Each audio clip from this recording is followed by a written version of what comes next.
ভারতের বিখ্যাত একজন ডাক্তার আছে, ডাক্তার বিশ্বরূপ চৌধুরী। তিনি একটা বই লিখেছেন, হাসপাতালে ভর্তি হলে জীবন্ত ফিরবেন কিভাবে।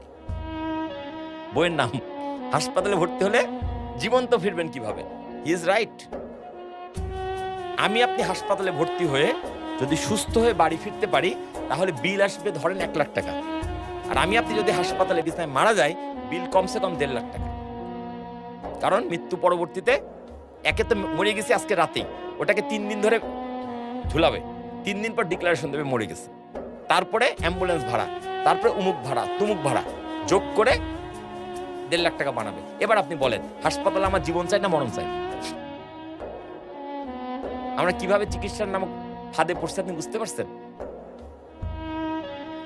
বাঁচলে যা বিল হবে, মরলে তার চেয়ে বেশি বিল হবে। তা হাসপাতাল খুলছে ব্যবসা করার জন্য, তো ও কি চাই? বেশি ব্যবসা চাই? তাহলে আপনাকে বাঁচাতে চাই না মারতে চাই?